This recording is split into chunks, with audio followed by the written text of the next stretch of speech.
Doctora Sara Bistre Cohen, médica cirujana egresada de la Universidad La Salle, miembro fundador del Consejo Mexicano de Algología, expresidenta de la Asociación Mexicana para el Estudio y Tratamiento del Dolor. Bienvenida. Hola, ¿qué tal? Muy buenas noches. Sean todos ustedes bienvenidos a este seminario webinar. Estamos retomando los seminarios en el manejo del dolor y en esta noche nos acompaña la doctora Sara Bistre. Ella es una algóloga altamente reconocida en el manejo del dolor y nos va a presentar el día de hoy el manejo práctico del dolor en el paciente con herpes zóster. Les recuerdo antes de iniciar que pueden ir anotando sus preguntas en el chat y al final de la sesión las resolveremos todas oportunamente. Doctora Bistre, buenas noches, Hola. Bienvenida. Adelante. Gracias, pues gracias por la invitación y bueno, comenzamos. Entonces vamos a hablar del manejo del herpes zóster, pero también de la neuralgia posherpética, que es una de las complicaciones más temidas cuando el herpes zóster no se trata bien.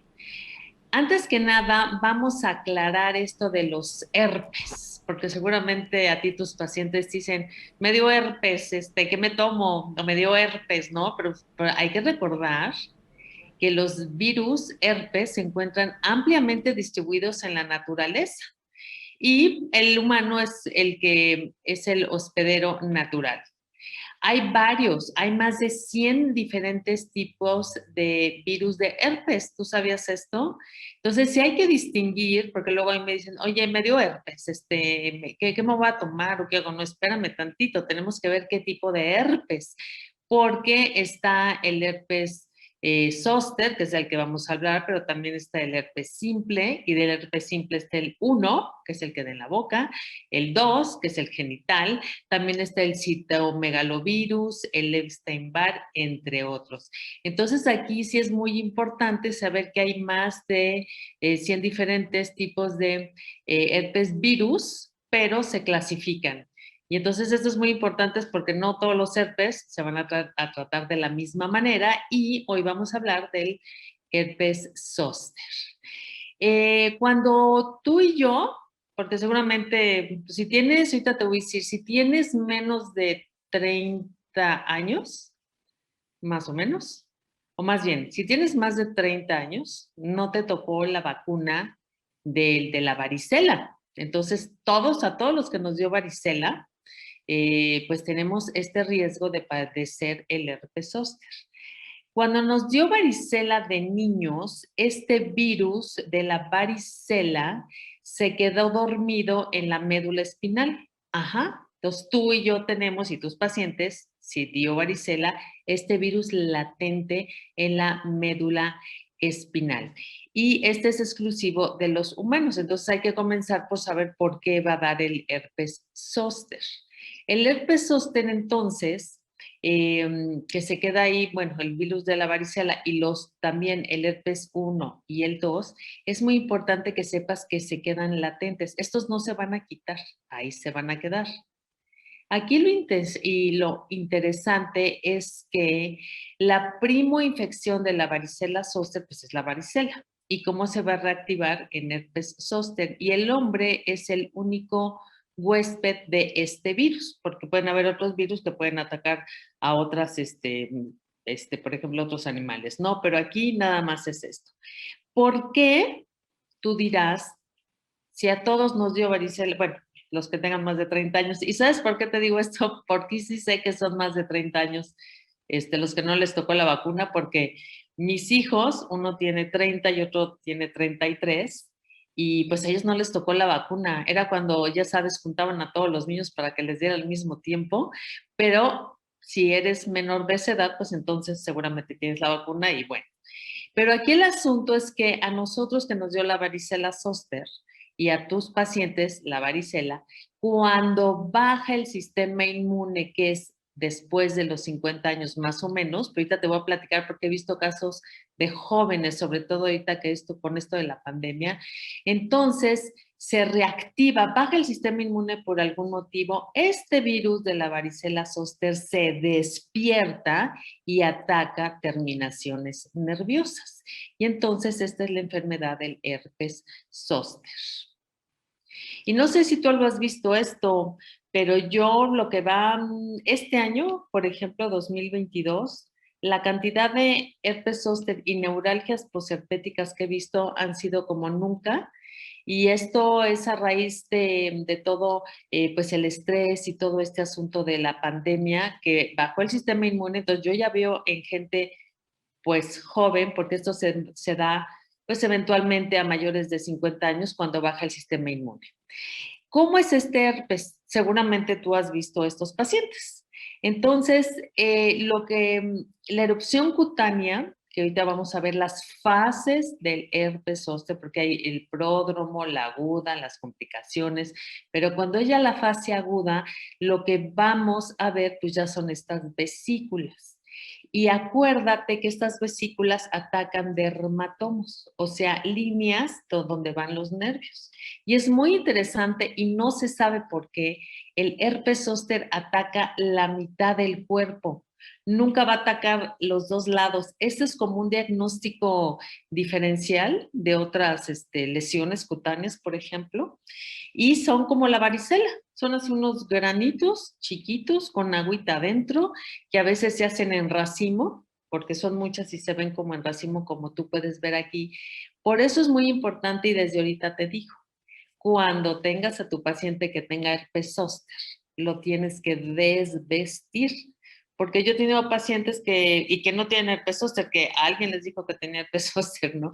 Y digo, pero pues ¿qué no te revisó el médico? No, tienes que revisar a tu paciente, lo tienes que desvestir, no puedes hacer el diagnóstico, bueno, sí puedes, pero es mejor que hagas una buena exploración física y no hagas el diagnóstico en el escritorio. Entonces, tú tienes que ver a tu paciente que tiene que ser la mitad del cuerpo, puede ser derecha, puede ser izquierda, pero no es de los dos lados. Y tienes que saber los dermatomos, pues también para ver en dónde atacó este virus. Ahora, este virus pues es muy canijo, por decirlo así, porque yo tengo personas que me dicen, pues ya me dio, ¿no? Pero ¿qué crees? Que puede volver a dar. Porque este virus del herpes zóster se despierta, ataca terminaciones nerviosas y ¿qué crees? Acuérdate que dije, es latente, se vuelve a meter y a dormir en la médula espinal. Y en alguna otra etapa de la vida del paciente, si vuelve a bajar el sistema inmune, puede volver a atacar. Entonces hay pacientes que me dicen, tengo aquí las erupciones, que tienes herpes zóster, y me dicen, pues si ya me dio, pero pues si te puede volver a dar. Entonces esto sí es muy importante que tú lo tomes en cuenta y que sepas qué dermatomo agarró el virus. Fíjate, esta estimación, que ya tiene algunos años, que en México se reportan cada año 350,000 casos de herpes zóster. Yo calculo que pues ya más, porque estos 2, 3 años que fueron así como que la incidencia subió muchísima, y la mitad de estos son pacientes de más de 60 años. ¿Y esto es por qué? Porque baja el sistema inmune. Ahora, te digo, con esto de la pandemia nos movió un poquito algunas cifras porque yo he visto pacientes mucho más jóvenes de 50 años que les da herpes zóster. Y en estos pacientes también es importante saber que a nivel mundial se ha visto que a los 85 años, el 50% de estos pacientes ya habrá experimentado por lo menos un episodio de herpes zóster. Entonces, si tú has visto pacientes con herpes zóster o a ti ya te ha dado herpes zóster, sabes que esta es una enfermedad que no quieres que te dé a ti, ni a tus pacientes, ni a tus familiares, ni a nadie. Pero con la buenísima noticia que ya existe la vacuna del herpes zóster. Entonces hay que hacer medicina preventiva. Si hay la manera ya de prevenir esto, pues vamos a prevenirlo. Esta vacuna del herpes zóster tiene en el mundo pues ya muchos años. En México yo trabajé de hecho en un grupo de dolor neuropático de la Asociación Mundial del Dolor y pues ahí ya lo tenían, ¿no? Y yo, ¿cuándo va a llegar a México? ¿Cuándo va a llegar a México? Y pues llegó la vacuna a México, y te voy a decir, hace como 9 años más o menos. Entonces yo te invito a ti que si tienes más de 50 años, pues te la pongas y que también informes a tus pacientes porque imagínate, estas cifras van a disminuir de una manera muy importante si se hace medicina preventiva. Pero de mientras que tu paciente se pone o no la vacuna, te voy a decir qué vas a hacer en caso de que te lleguen estos pacientes. Y como ves, esto es una población de riesgo para infecciones de herpes zóster en México por grupos etarios. Y si puedes ver aquí, pues mientras mayor es la edad, pues hay más riesgo de tener el herpes zóster.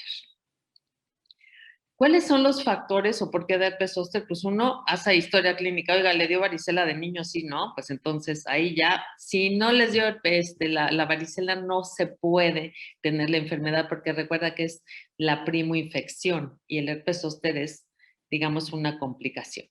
Mientras mayor edad, hay más riesgo y pacientes que tienen algún deterioro de la inmunidad por algún motivo, pues entonces ellos están más en riesgo de padecer esta enfermedad.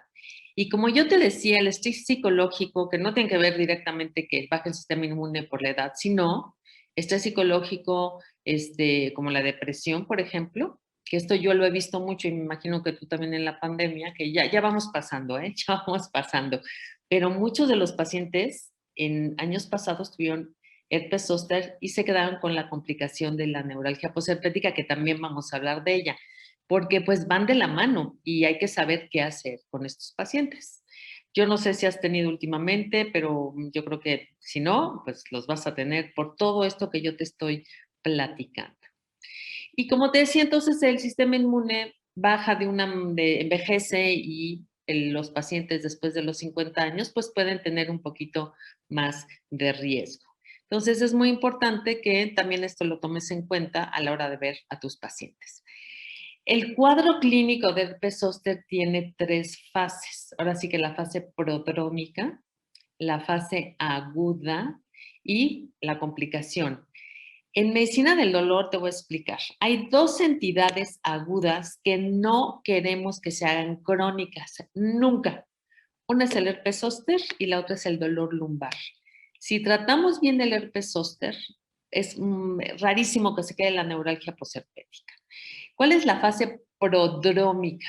Es cuando los pacientes, y ahí sí, cuando me dicen, oye, siento así como la costal, lo que es el herpes zóster a nivel costal, de tórax, pero costal, es la más frecuente. Cuando un paciente, pero puede dar en cualquier parte del cuerpo, en cualquier parte del cuerpo. Ahorita yo vi un joven que le dio todo el antebrazo, o sea, no sabes cómo le dio todo, puede ser en el pie, pues en cualquier parte del cuerpo, unilateral. Cuando un paciente empieza y me dice, oye, como que siento comezón en la piel y siento como que me arde la piel, y yo, obsérvate si no te van a salir unos granitos. Y a veces salen y a veces no salen, pero digo, ponte atento, porque antes de que salgan las vesículas, que esa es la fase de aguda, antes el paciente empieza a sentir cosas en la piel, como raro, como hormigueo, como raro, empieza a sentir el paciente ya un poquito de dolor, pero algo que yo he visto en mis pacientes es que les da mucha comezón y como que empiezan con ardor. Entonces, esa es la fase prodrómica. Aquí, pues, como te digo, la erupción puede presentarse después de que el paciente ya empieza con esta sensación. Entonces, ahí tenemos que estar muy, pero muy atentos de ver que no le vaya a salir ahí estas vesiculitas. Y pues puede ser en cualquier persona, pero como te digo, más de 50 años, 60 años. Y a veces el dolor es tan severo, fíjate, tan severo, que se puede confundir con cuadros como una pleuritis, como también el herpes da enojo, que es terrible. Yo ahorita tengo un paciente que, de hecho, es un mesero. Yo voy a comer cerca de mi consultorio una vez a la semana, ya hay un restaurancito, y pues yo no veía que el mesero no venía y no veía. ¿Qué pasó con el mesero que se llama Ramón? Le dio un herpes zóster que no te puedes imaginar y tuvo hasta en el ojo. Y pacientes como el que empiezan con un dolor no saben si es glaucoma o a veces da a nivel de tórax anterior, no saben si se está infartando, si es un cólico biliar, de tan fuerte que llega a ser el dolor. O sea, en la escala del 0 al 10 es 10. Y hasta que, como es prodromos, todavía no salen las vesículas. Ya que salen las vesículas, entonces ya puedes hacer el diagnóstico diferencial. Como es un virus, yo la verdad, aunque está reportado en la literatura, no veo que a los pacientes les llegue a dar fiebre. Está reportado, pero yo no lo veo. Lo que sí es este malestar general, se sienten mal, fatigados. Ahorita vas a ver cómo les llega a impactar en la vida cotidiana. Entonces, esa es la fase prodrómica. La fase aguda es cuando ya salen estas vesiculitas, así, que son estos granitos con agüita. Y aquí en esta parte, pues ya podemos hacer el diagnóstico porque lo ves.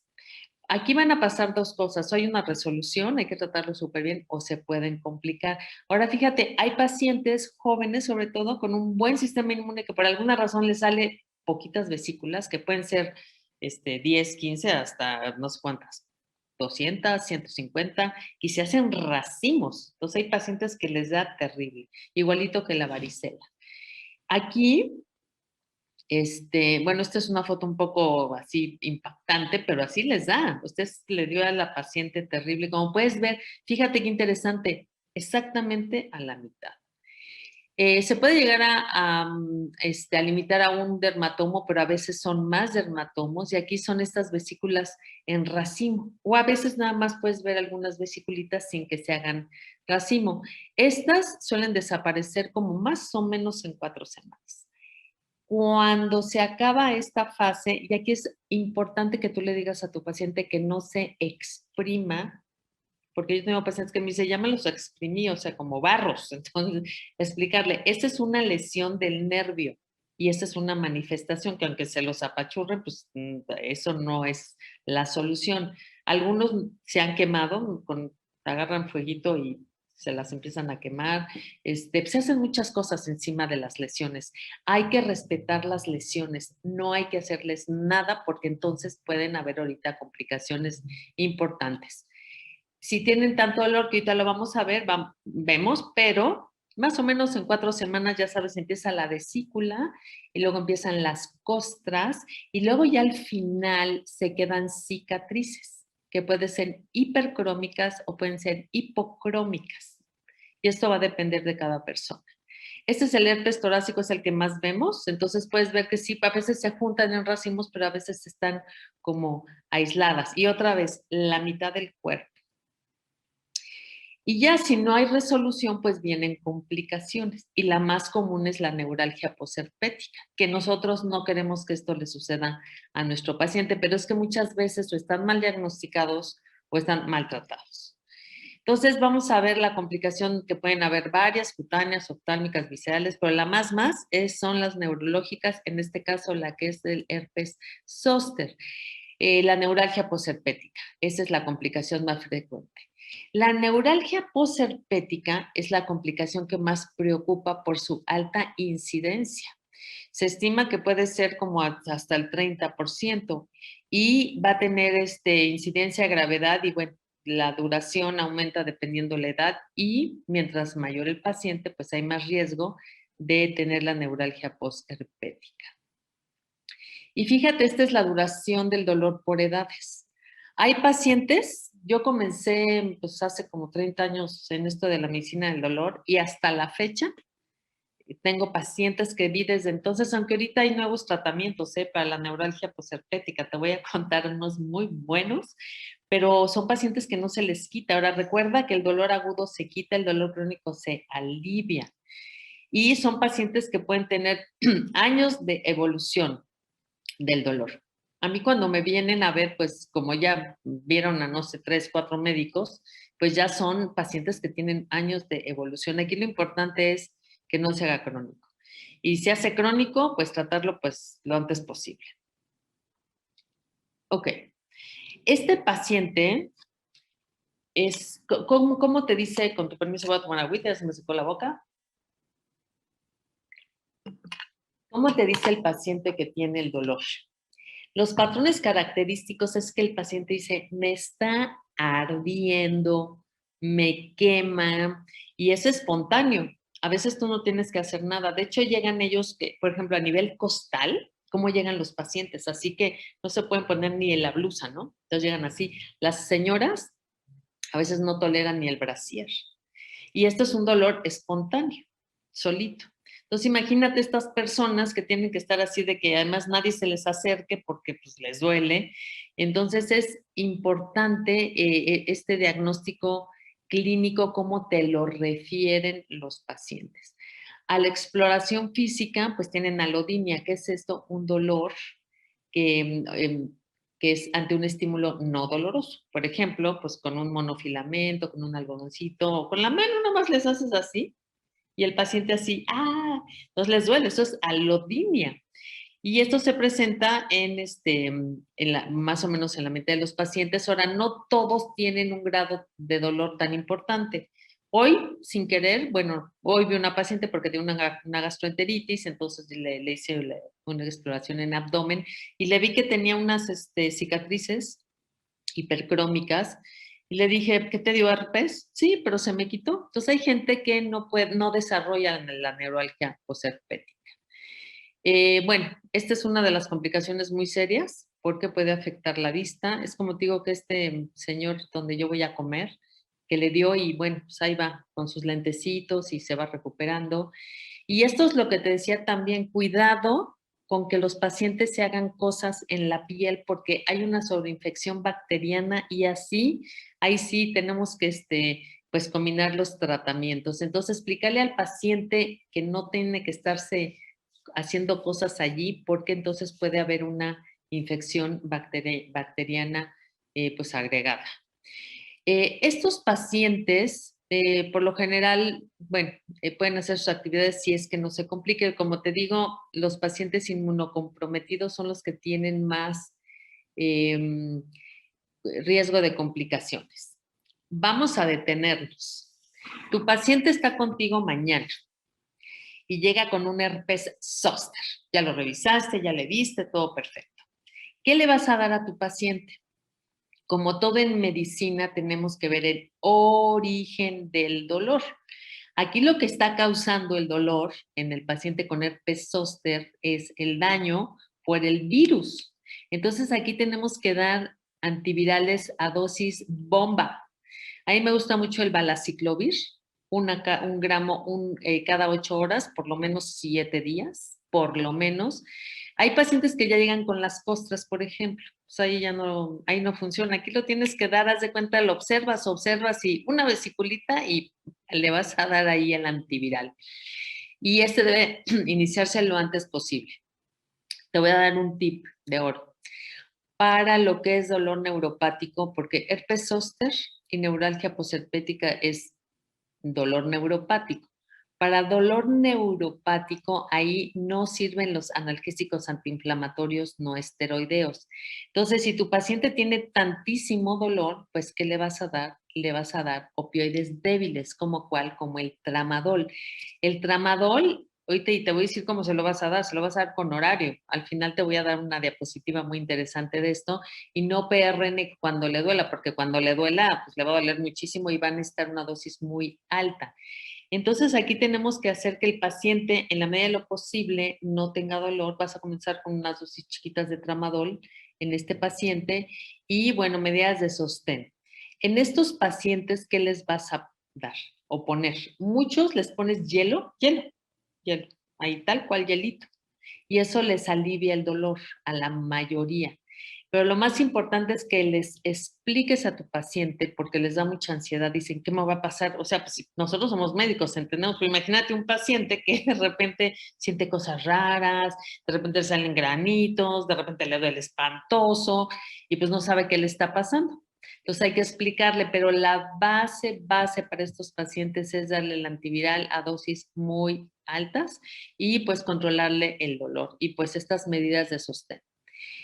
Si tu paciente, pues no, en algunos casos, para el herpes zóster, a mí me gusta dar pregabalina, en estos casos gabapentinoides, para evitar, para más bien para hacer que se recupere más rápido el nervio.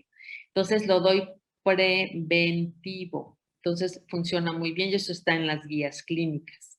Cuando tu paciente, bueno, ya se recuperó, tu paciente está feliz, tú feliz, todos felices, ya lo trataste súper bien.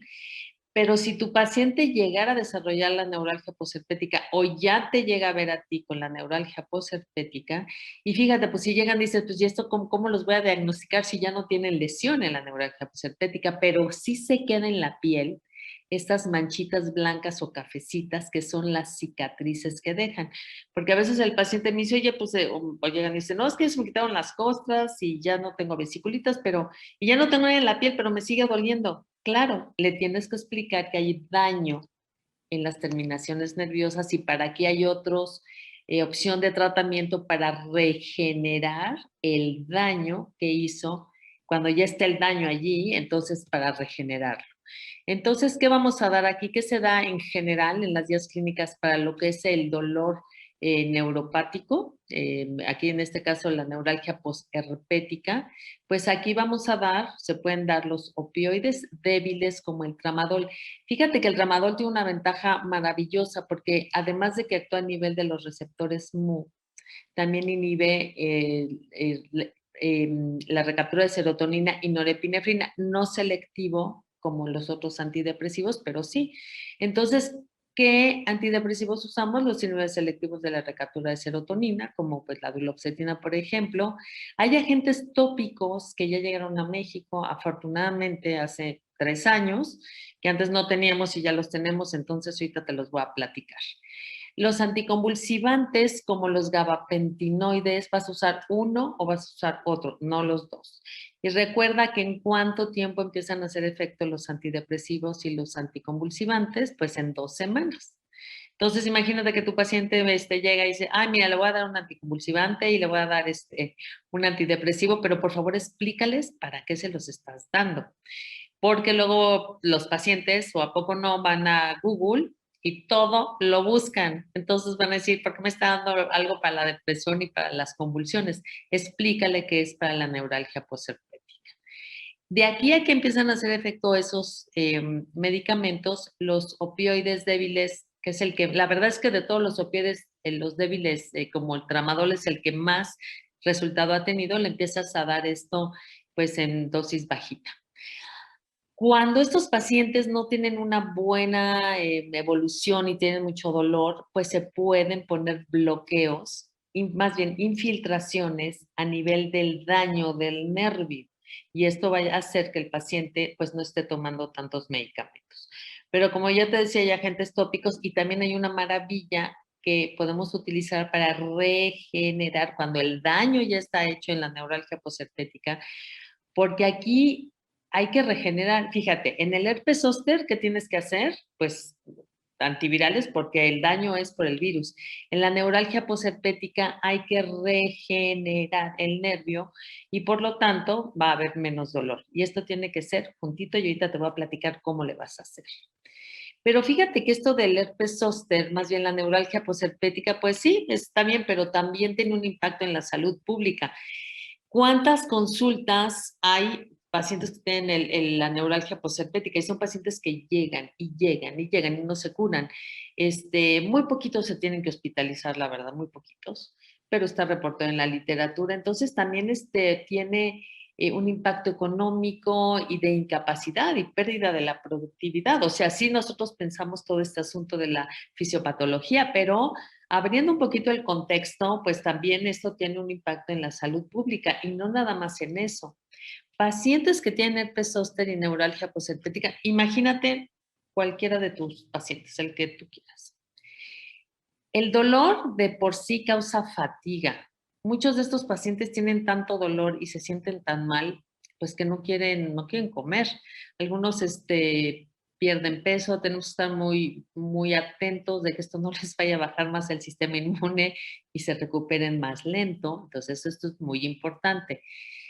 Todos los pacientes con dolor, o la mayoría, pues tienen insomnio en general. Pero imagínate un paciente con la neuralgia posherpética o el herpes zóster, porque si se mueven y les roza la sábana y ya están que les duele, pues se mueven y pues les duele, entonces no duermen. ¿Tú dormiste bien anoche, te pregunto? Pues yo espero que sí. Pero un paciente o una persona que no duerme bien, al otro día, ¿cómo va a estar? Más irritable. y estos pacientes van a percibir más su dolor. Entonces está haciendo un círculo vicioso, tienen más dolor, no duermen y así están. Estos pacientes pues no se mueven porque les duele, ¿no? O si tiene por ejemplo, un herpes zóster en el trigémino, o sea, es así como una maldición, es terrible en estos pacientes y bueno, no se pueden mover muy bien. Y otra vez, el ejemplo del mesero, que es un divino que le dio terrible, pues dejó de trabajar, tenía que usar lentes porque le molestaba mucho la luz. Entonces sí tiene un impacto a nivel físico y por supuesto social. Estos pacientes se retraen, no quieren salir, se aíslan. Muchos dejan de tener autonomía o impacta mucho en lo que es su trabajo. Te voy a contar. Tuve una paciente que tenía una neuralgia posherpética. Dos pacientes, te voy a contar el caso porque son muy interesantes. Una, chef, que tenía ahí un restaurancito chiquito, pero ella cada vez que se acercaba a la estufa, pues le venía se le despertaba la neuralgia posherpética. Entonces le empezó a afectar a ella porque no se podía acercar a la estufa a hacer lo que ella hacía, cocinar. Entonces, tal vez uno no piensa en esas cosas. Luego otra paciente que tiene un salón de belleza también, y pues imagínate que yo estoy sentada y que me va a secar el pelo, por ejemplo, con la secadora. Y ella, la secadora le llegaba también a nivel costal, entonces prendía la secadora y le daba un dolor que lo despertaba, el calor. Entonces sí impacta mucho. Entonces, ¿qué hacían estas mujeres? Pues además de que les dolía y estaban ansiosas y no dormían, pues empezaron a ver y ahora cómo trabajo, delegar. Entonces, esto va haciendo que los pacientes se retraigan. Entonces, tienen pérdida de la independencia y un cambio en el papel social. Por ejemplo, imagínate en una familia que la mamá es la que lo tiene y no puede hacer algunas actividades, entonces las tiene que hacer el papá o los hijos, y en fin. Entonces, se cambian algunos roles porque alguien de la familia pues tiene este problema, ¿no? Y pues pacientes que no quieren socializar porque están que les duele. Y si están que les duele, pues están de mal humor y pues no quieren ir. Ahora, desde el punto de vista psicológico, los pacientes que tienen herpes zóster les da ansiedad porque no saben qué les va a pasar. Están ansiosos, se me va a quitar, no se me va a quitar, me duele, ¿qué es esto? ¿No? Así se ponen. En cambio, los pacientes que ya tienen la neuralgia posherpética, eso sí se deprimen, como que ya les pasó la ansiedad porque pues ya están así. No todos, pero 50% sí. Y acuérdate, otra vez, pacientes deprimidos perciben más su dolor, entonces tenemos que evitar que esto suceda. Un paciente que tiene dolor, pues no se puede concentrar mucho, pueden tener temor a ver que se van a morir, no se van a morir, porque no saben qué les está pasando en el cuerpo y qué es lo que les pasó. Entonces, por favor, explícale a tu paciente qué es lo que tiene. Ahora, actividades cotidianas, tan fácil como bañarte, como desayunar, vestirte, ir de compras, que para mí, pues hoy lo hicimos de una manera cotidiana, sin problema, pero estos pacientes a veces nada más de bañarse y que les caiga el agua, ya les da dolor. Vestirse les da dolor. A veces acercarse a la estufa les da dolor. Entonces hay que ser un poco considerados. Por ejemplo, los que tienen la neuralgia que les dio el herpes en el trigémino, ellos pues no pueden ni siquiera a veces lavarse la cara, comer. Entonces estas cositas, cuando veas a tu paciente mañana, que te lleguen ya sea herpes zóster o la neuralgia posherpética, pues tenemos que también considerar todo lo que está pasando alrededor de este paciente, porque si le das nada más el analgésico y le vamos a regenerar el nervio, y ok, pero y todo lo demás, explícale qué va a pasar y pues ahí le podemos dar algunos consejos a los pacientes. En las guías clínicas para lo que son las neuropatías periféricas, en este caso, la neuralgia posherpética y puede ser también el herpes zóster en etapas al principio de la enfermedad, también podemos dar nosotros los nucleótidos. ¿Estos qué son? ¿Para qué sirven? Esto es para regenerar los nervios. Entonces, si este virus lo que ya hizo es destruir los nervios, pues entonces, ¿qué tenemos que hacer? Vamos a regenerarlo. ¿Para qué? Para que el paciente tenga menos dolor. Pero la idea es que el paciente se recupere lo mejor que se pueda. Cuando hay una lesión nerviosa, pues allí hay mucha afección de lo que son las células de Schwann Entonces, como ves, y por eso en esta diapositiva puedes ver cómo está afectado todo lo que es la terminación nerviosa. Y siempre, y seguramente tú lo has oído o tú se los dices a tus pacientes, es como un cable pelado.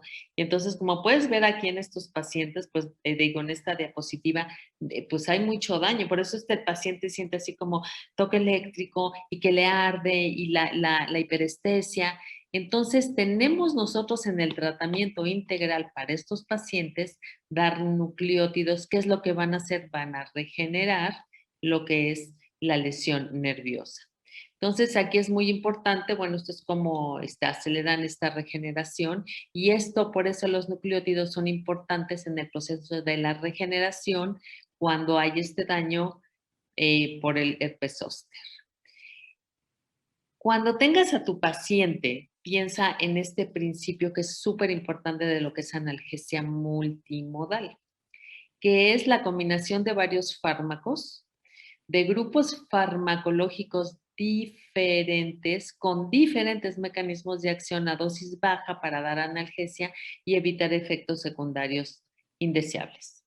Por ejemplo, si vas a dar un opioide, pues es de un grupo farmacológico, que el gabapentinoide, que el nucleótido, que los gabapentinoides, los antidepresivos son diferentes. ¿Cuál es uno de los, y entonces los puedes combinar para dar esto que es la analgesia multimodal? ¿Cuál es uno de los errores más grandes o por qué tus pacientes pueden llegar a abandonar el tratamiento? Por los efectos secundarios indeseables. Entonces, si le das mucho tramadol, pues va a estar vomitando, estreñido, mareado, ¿no? Si le das también los gabapentinoides, pues lo puedes dejar dormido. Con la duloxetina, a veces les da insomnio, aunque no me lo creas, se les seca la boca. Y en fin, entonces tenemos que ser muy considerados de hacer estas combinaciones inteligentes para que tu paciente tenga analgesia desde, ahora sí que lo combinas todo, para que tu paciente tenga analgesia y no tenga efectos secundarios indeseables. Además, te apuesto que tus pacientes te van a hablar menos, porque entonces te hablan y, oiga, no se me quita el dolor, no se me quita el dolor, no se me quita, y tú ya no sabes qué darle. Entonces, haces estas combinaciones inteligentes, pues tu paciente, además que es una de nuestras misiones como médicos, es la beneficencia del paciente. Entonces, que hay que aliviarle el dolor o quitarle el dolor al paciente. Aquí están unas guías clínicas que no sé si ya te las sabes, pero están publicadas en todos lados.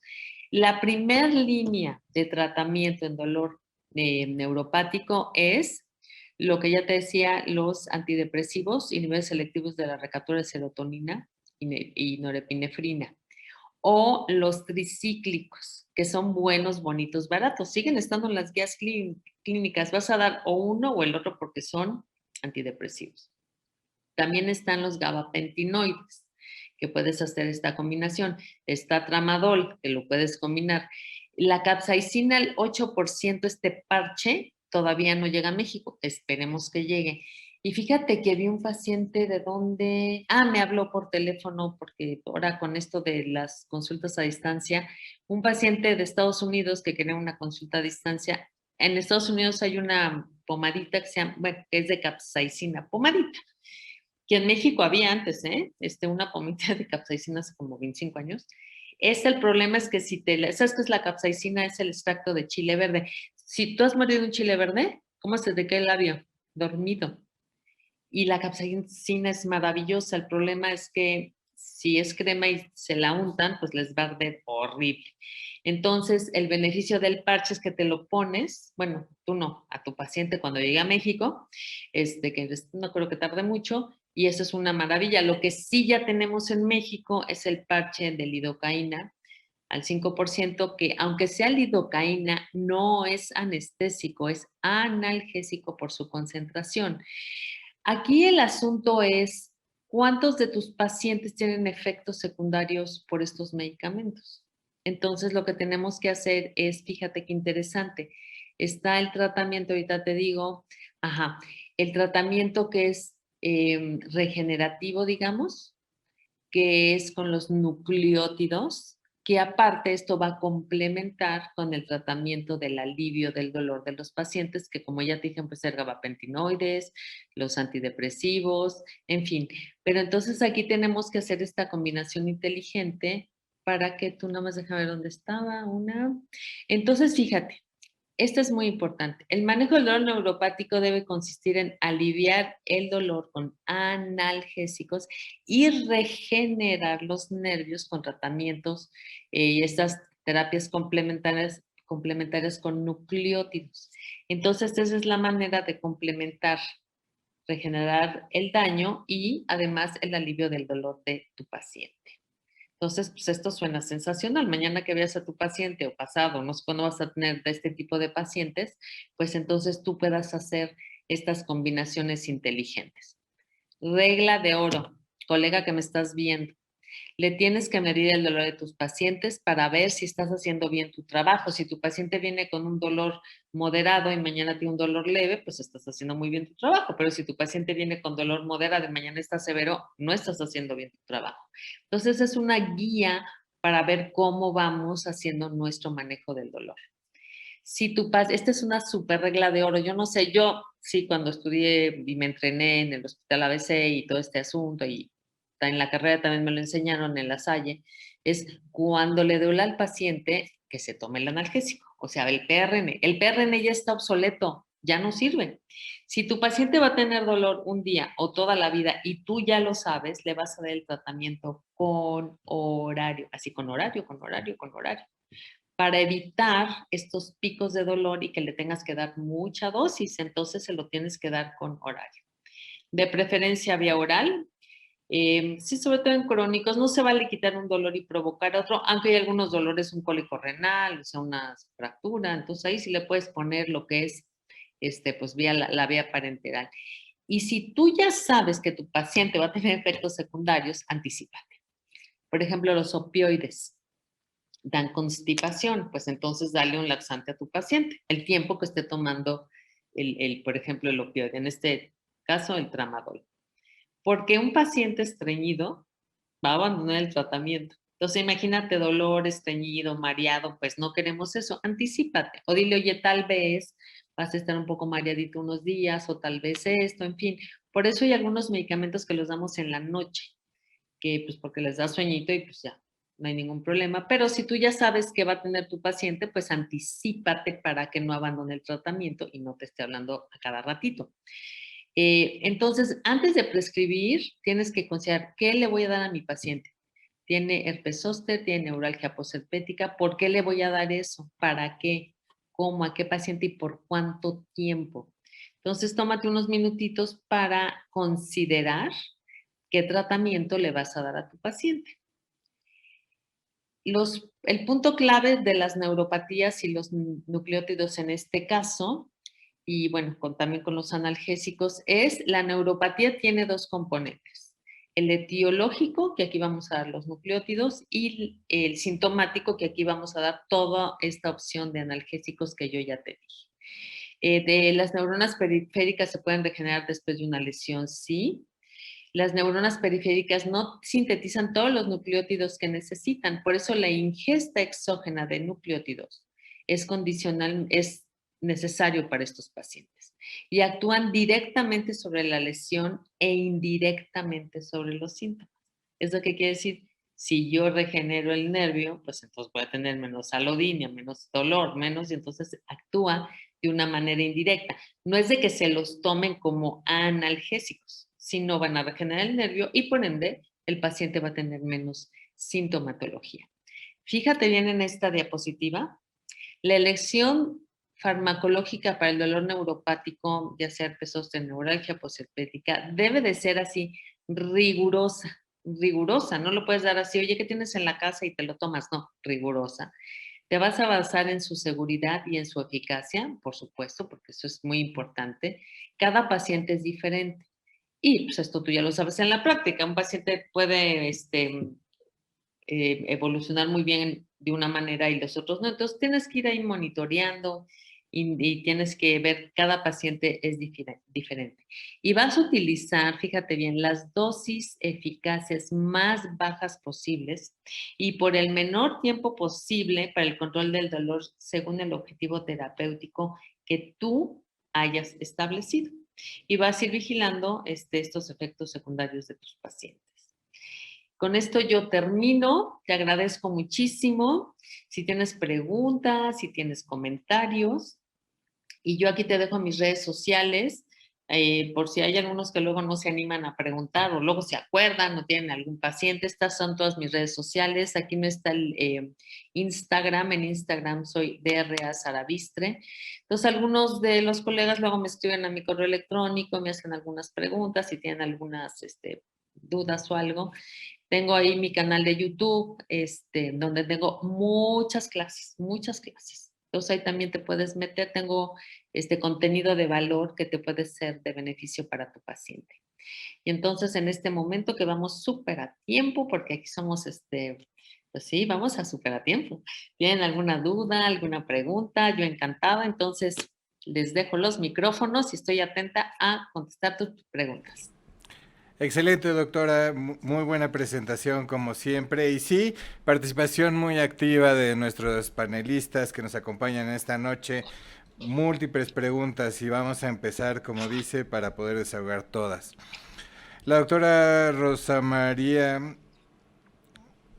Pacman nos pregunta, ¿cuánto tiempo después de padecer herpes zóster se puede vacunar el paciente? Buenísima pregunta, doctora. Buenísima pregunta. Al año. Muy Tiene buena que esperar pregunta. un año después de Sí, las síntomas. sí. Porque muchas personas tienen todavía la erupción o tienen costritas. Me dice, ponme la vacuna del herpes zóster. De ninguna manera. Doctora, buenísima tu pregunta. Fíjate bien, bueno, el virus todavía está ya activo, ¿no? Porque ahí hacen su fiesta los virus. Si tú les pones una vacuna de virus vivos atenuados, no, hombre, van a hacer No. su super fiesta. Un año después del herpes zóster se pone la vacuna. Buenísima pregunta, doctora. Y recuerden, porque esto se puede reactivar y puede seguir dando, pues ahí se aloca el virus y sale y ataca. Y después que haya alivio cutáneo, digamos, aunque permanezca el dolor neuropático. Ah, sí. Lo que pasa es que ya cuando es el dolor neuropático ya no hay actividad viral. Ya se quedó el daño en los nervios, pero actividad viral ya no hay. Entonces Ok, no podemos meterle ahí a la fiesta más virus, ¿no? Entonces, al año, doctora, buenísima pregunta.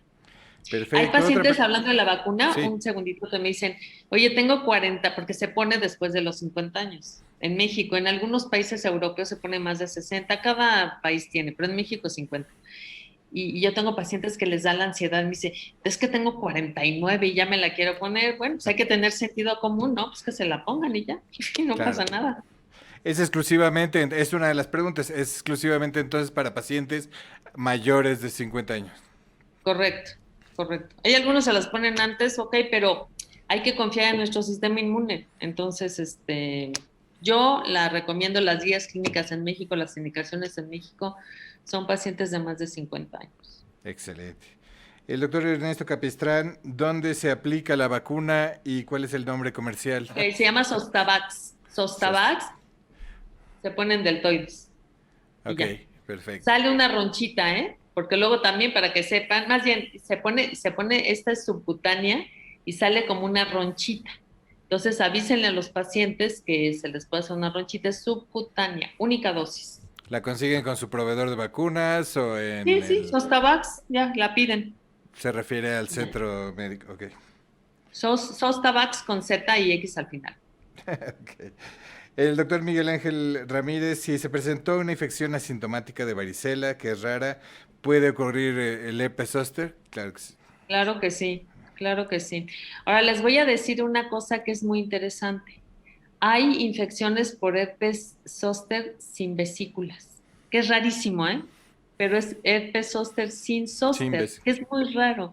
Sí, hay algunos, y esto es 1000% clínico, pero hay pacientes que tienen toda la sintomatología. Yo he visto como 4 casos en mi carrera, o sea, en todo lo que es mi carrera profesional, y sí hay descritos que hay herpes zóster sin vesículas. Y esto es puramente clínico. Y yo lo he tratado como si fuera un herpes zóster. Pero sí hay, ¿eh? Entonces esto también. Ujú. Pero tiene toda la sintomatología florida. Más- Toda, pero nada más como que no le brotó, Ujú. pero tiene toda la sintomatología clínica y a la exploración física. Y está descrito, es un herpes zóster sin vesículas. Sin vesículas. Rarísimo, pero existe, ¿eh? Para que sepan. El doctor Miguel Ángel Ramírez y el doctor Enrique Aubry nos preguntan, en la neuralgia por postherpética o en el herpes zóster, ¿cuál es el papel del complejo doble? A ver, para la neuralgia posherpética, ninguno. El complejo B puede ayudar a algunos herpes, a algunos dolores neuropáticos agudos. Entonces, ahí sí lo pueden dar. Pero para la neuralgia postherpética, ahí ya no lo doy yo. No. Además, para agudos sí, crónico no. Además, qué buena pregunta también. El abuso de vitamina B del complejo B, si se abusa, saca acné en los adultos, en cara, en nalgas y en espalda. Mucho cuidado porque en México les encanta estarse inyectando de vitamina B para todo y me llegan unos cuadros de acné por abuso de vitamina. De vitamina. Regresando a la pregunta, para herpes zóster sí, para la neuralgia posherpética ya no sirve. Ok, excelente. La doctora Araceli Mireya Peralta, ¿cuál es el tiempo promedio de incapacidad? Pues cada paciente, pero por lo menos echan Depende. un mes, Un mes. más Las o 4 menos, semanas que menciona. más o menos sí. El doctor Hugo Méndez nos comenta un caso clínico, paciente de 84 años con diabetes, hipertensa, insuficiencia renal crónica, presentó hace 5 años herpes zóster y hace un mes una recidiva. ¿Cuál será el mejor tratamiento analgésico? A ver, herpes zóster y tuvo Hace 5 años recidiva. y hace un Sí, mes sí, tiene una sí. recidiva. O sea, le dio otra vez. Exacto. Pues se trata como un herpes zóster, o sea, antivirales. Si es no es recidiva, es que tiene un nuevo brote de herpes zóster agudo, es la pregunta, Ujú. ¿verdad? Pues en ese Sí, caso se trata igualito, antivirales, gabapentinoides, me gusta a mí para que no quede este dolor neuropático. Y bueno, si es una paciente de 84 años, pues hay que darle gotitas de tramadol porque hay que tener cuidado con las dosis en esta paciente. exacto, sí. Otra de las preguntas es también, ¿hay algún grupo etario que responde mejor a cierto tratamiento? Pues es que va a ser los pacientes, porque Ajá. es cada Y se van paciente. titulando Claro, ahora, gabapentiroides, opioides. obviamente los que responden mejor pues, son los más jóvenes porque tienen el sistema inmune pues más fuerte y pues los viejitos pues ya no. Aunque yo les digo, lo que yo he visto estos 2 años, pero este año 2022 yo estoy impresionada en la Terrible. cantidad de pacientes de 30 a 40 años que tienen herpes zóster y neuralgia posherpética, ¿eh? Jóvenes. La Así es que doctora no se estresen, díganle a sus pacientes que hagan ejercicio.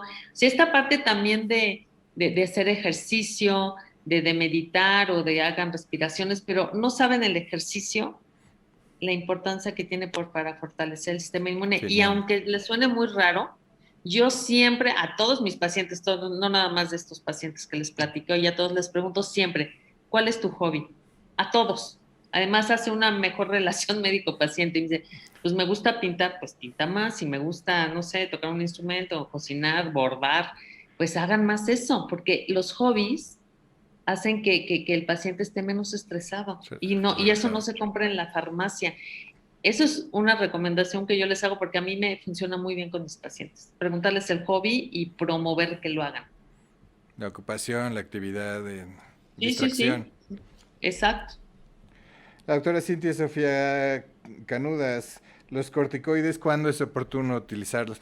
En las guías clínicas mundiales no hay corticosteroides, no se dan. En algunos países se dan. Recuerden que muchos de los corticosteroides hacen que los virus se repliquen más. Entonces, corticosteroides en crónico, pues no hay para qué darlos. Y pues, en agudo tampoco. Yo a ningún paciente mío le doy corticosteroides. En México hay una corriente de muchos médicos que lo dan. Yo particularmente no doy corticosteroides. En las guías clínicas mundiales tampoco están. Ok, perfecto. El doctor Miguel Ángel Ramírez, ¿por cuánto tiempo se utilizan los gabapentinoides y los opiáceos? Ok, Hasta... los opioides pues los vamos a dar pues, hasta que se les quite el dolor, porque aquí es interesante, empiezas a darle el opioide como tramadol, por ejemplo, que es el que más se utiliza por su doble mecanismo de acción. Ujú. En estos pacientes se los damos, no sé, una semana, 2 semanas, en lo que empiezan a hacer efecto los gabapentinoides o los antidepresivos, por lo menos 3 meses, si es RP. Sí, 3 meses es como que la regla general. Por lo menos si vamos viendo, ¿eh? Y así como van titulando de su vida, tienen que ir titulando de bajada. La misma pregunta, pero para los nucleótidos, ¿por cuánto tiempo son recomendables? ¿A partir de Esos cuándo también, se, 3 meses también, por lo menos. por lo menos, para empezar a ver una respuesta o para Sí, el mejor claro, porque resultado? pues imagínense cómo les enseñé este esquema, imagínense, te hay que regenerar La todo, ¿no? reconstrucción. Entonces, pues sí hay que por lo menos 3 meses. Y vamos viendo cómo ve el paciente. Ahora, si empezamos a usar nucleótidos, los pacientes van a requerir menos analgésicos. Y así va a ir la recuperación del paciente. Con la evaluación del alivio del dolor del paciente, vemos. Absolutamente. O cuando fíjense bien, cuando el paciente ya no les esté hablando que les duele, es que ya no les duele. Pero estén duro y dale, es que todavía, pero ya cuando ya no les hablan, yo fíjense, hoy tuve una paciente, en fin, tengo un grupo de fisioterapia, ¿no? Entonces una fisioterapeuta me decía, oye, el paciente fulano ya no me habló. Y le dije, pues hay de dos, o ya se curó o ya cambió de doctor, ¿no? Pero esperemos que ya se haya curado. Entonces, eso pasa con los pacientes. Ok, ok, excelente. Muchas felicitaciones, agradecimientos, les encantó la presentación a los asistentes. Gracias. Nos preguntan por cuánto tiempo se puede repetir el tratamiento y si puede haber tolerancia al uso de los medicamentos. A ver, ¿por qué repetir si tiene que ser continuo? Eso es una. Sí, O sea, si un paciente tiene herpes zóster, pues es continuo, pues hasta que un mes por lo menos, ¿no? Si es la neuralgia posherpética, pues no hay que repetirlo, hay que seguirlo, seguirlo, seguirlo. Y la otra pregunta es, ¿por cuánto tiempo? sí, por cuánto tiempo se da el tratamiento, pues dependiendo de la respuesta, Dependiendo de la supongo. evolución de los pacientes, sí. Y hay pacientes, aquí quiero también comentarles, porque bueno, tú que me estás viendo y pues, tú ves pacientes, hay pacientes que si tienen fe en algún medicamento, no se los vas a quitar, se los vas a seguir tomando. Entonces yo tengo pacientes que me dicen, yo me sigo tomando tal porque eso me cae bien y no me lo quitas. Pues síguetelo tomando, ¿no? Porque el paciente al final del día va a ser lo que ellos consideren que es mejor, aunque tú les digas que no. Entonces, si te ven a decir, pues me cae muy bien, pues síguetelo tomando, vigilas y ya. Sí, vigilar reacciones adversas no esperadas, ¿no? Con herbolarios Ah, no, no, yo digo o de cosas. medicamentos, de medicamentos. Ah, no, no, no, no, no. Esto de la medicina alternativa, no, yo estoy hablando, por ejemplo, a ver, un ejemplo. Esta paciente que les decía que tiene el salón de belleza y todo este asunto que con la secadora de pelo le daba mucho dolor. Yo ya casi ya le quité todos los medicamentos, y va súper bien, pero ella no quiere dejar a ningún precio la duloxetina, a ningún precio. Yo le dije, vamos, quita. No, no, no, esa no me la vas a quitar nunca. No Le te da la miedo. quito. Le da miedo. Ahora fíjense, regla de oro que no les dije. Los antidepresivos para dolor es la mitad de la dosis que usamos para depresión. Por ejemplo, si duloxetina usamos 60 miligramos, para dolor van a ser 30 miligramos. Eso es muy importante aclarárselos. Entonces la señora, pues, y está bien, tal vez tiene digo, la dosis no es para depresión porque está con una dosis chiquita, pero ella se siente muy bien y se la va a seguir tomando. Ahora, de lo que decía, del herbolar y todo eso, no, porque yo les digo a mis pacientes, ok, puedes tomarte lo que quieras, pero cuidado con mis medicamentos. Y les voy a decir algo interesantísimo. Mucha de la herbolaria tiene interacciones medicamentosas con los medicamentos que utilizamos. Ujú. Entonces, no es así nada más de que tómate la hierbita. Hay muchas hierbitas y mucha herbolaria y mucha homeopatía también, que no estoy en contra, nada más cuidado, porque las interacciones medicamentosas pues pueden ser pues les puede hacer muy mal a los pacientes, ¿eh?